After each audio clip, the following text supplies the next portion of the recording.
नमस्कार दर्शक मित्रों,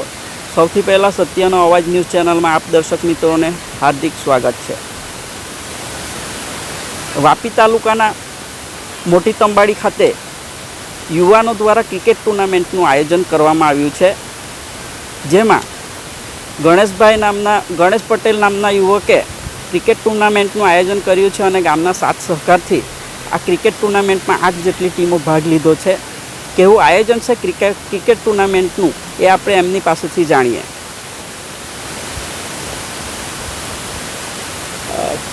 કેવી રીતે ક્રિકેટ ટૂર્નામેન્ટનું આયોજન કરવામાં આવ્યું છે અને કેટલી ટીમો ભાગ લીધી છે અને યુવા પેઢીને શું કહેશો? સૌપ્રથમ આપનું નામ? મારું નામ સુભાષ પટેલ, હું તાલુકા સદસ્ય મોટી તંબાડી ચીપળ કચ્છ વાપી તાલુકામાં આવે છે મારું વાપી તાલુકા સદસ્ય। હું સૌથી પહેલાં તો અહીં ઉપસ્થિત સર્વ આ ક્રિકેટ પ્રેમીઓ તેમજ અમારા વડીલો તેમજ માજી તાલુકા સદસ્ય વિનોદભાઈ તેમજ અમૃતભાઈ ધનસુખભાઈ તેમ અન્ય અહીંયા પધારેલ વડીલોકોનું હાર્દિક સ્વાગત કરું છું। વાપી તાલુકામાં મોટી તંબાડી ગામ આવેલ છે અને એ ગામના આદિવાસી મોટી તંબાડી આદિવાસી પ્રીમિયમ લીગનું આયોજન જે આયોજકે કર્યું છે એ ગણેશ પટેલ અને અન્ય એમની ટીમ એમનું ગ્રુપ ને એમાં આયોજકમાં જે કોઈ પણ છે એમનું હું હાર્દિક સ્વાગત કરું છું, એમને ધન્યવાદ આપું છું કે જે યુવા પેઢીને કે જે ગ્રામ્ય વિસ્તારના જે ક્રિકેટ પ્રેમીઓ હોય, જે રમવાનો ઉત્સાહ હોય અને એમને રમવા માટે એક સારું બેકગ્રાઉન્ડ મળે, સારું ગ્રાઉન્ડ મળે કે સારો તક મળે એ વિચારીને એમણે જે આયોજન કર્યું છે એમને હું દિલથી પાછો ધન્યવાદ કરું છું। ને અમારી ઈચ્છા એવી છે કે જે અમારા ગામ મોટી તંબાડી ગામ એક વાપી તાલુકાના છેવાડાનું ગામ છે અને એમાં ટેલેન્ટેડ જે છોકરાઓ છે એ લોકોનું ટેલેન્ટ બહાર આવે, એ અલગ જે તાલુકા પંચાયતની ગામ પંચાયતની ક્રિકેટનું આયોજન થાય છે, આહિર સમાજનું આયોજન થાય છે, વારલી સમાજનું આયોજન થાય છે, ઢોળિયા સમાજનું આયોજન થાય છે, તેમજ ફળિયાવાઇઝ આયોજન થાય છે, પણ એમાંથી અલગ નીકળીને જે ખેલાડીઓ આવે છે એનાથી પણ અમે એક અલગ વિચાર્યું કે આદિવાસી મતલબ એમાં જે આદિવાસીના જે પણ હોય આદિવાસી છોકરાઓ એ લોકોનું ટેલેન્ટ શું છે એ એક સમગ્ર ટીમને મંચ કરી, જેમાં ઓનર બનાવ્યા, ઓનરને અલગ ફળિયામાંથી અલગ છોકરાઓને જેથી એ મિક્સ થઈને એકબીજા સાથે સંપર્કમાં આવે અને સંપર્કમાં આવીને એકબીજા સાથેનો આવભાવ એ વધે, એમની એકબીજા સાથે મિત્રતા વધે, તેમજ સુખ દુઃખમાં પણ કદાચ એકબીજાને સપોર્ટિંગમાં હોય કે મદદરૂપ બને। અને એવા આયોજનોથી આપણાના કદાચ મનમાં મતભેદ હોય એકબીજાના કે એકબીજા જોડે કંઈ પણ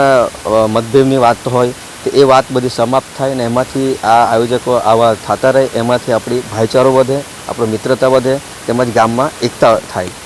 અને હું એવું વિચારું છું કે જે કંઈ પણ આપણા આખા દેશમાં ક્રિકેટનો એટલો લોકોને ક્રિકેટ પ્રત્યે તો લગાવ છે, એટલો પ્રેમ છે કે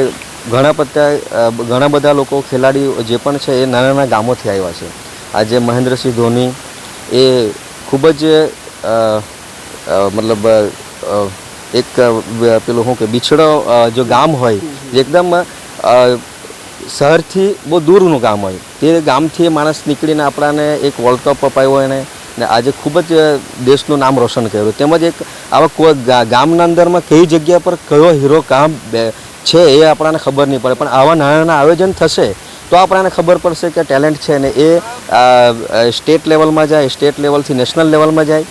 તો એવા આયોજન કરવાવાળાઓને હું પાછું ધન્યવાદ કરું છું, તેમજ આપણા ન્યૂઝને હું ધન્યવાદ આપું છું જેમણે મને 2 શબ્દ બોલવાનો મોકો આપ્યો, તેમજ મારા શબ્દોમાં કંઈ હોય તેમના બદલ હું માફી પણ ચાહું છું। જય હિન્દ।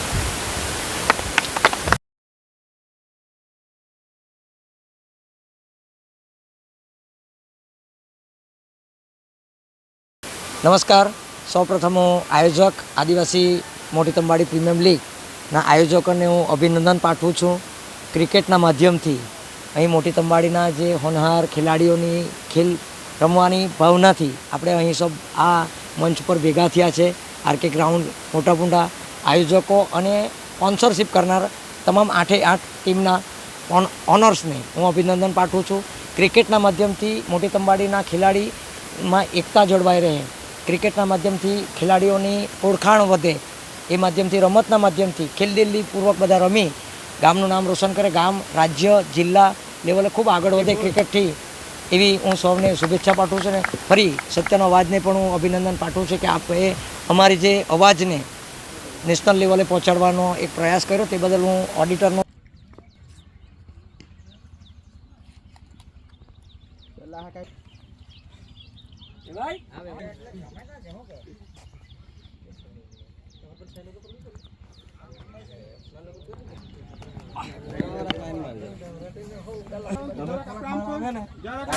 હું મોટી તંબાડી માજી તાલુકા પંચાયત સદસ્ય વિનોદભાઈ પટેલ.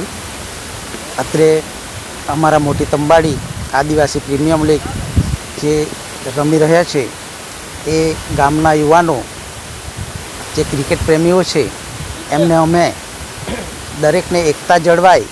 અને ગામનું નામ રોશન થાય અને બીજા ગામોને જે રમત હોય એમાં પણ એ લોકો ભાગ લે, એવું કરતાં આગળ વધે, જિલ્લાની તાલુકાની કે આપણા દેશમાં પણ એ ઉપર સુધી રમવા જાય એવું અમે વિચારી અને આ જે ક્રિકેટની જે આયોજન કરવામાં આવ્યું છે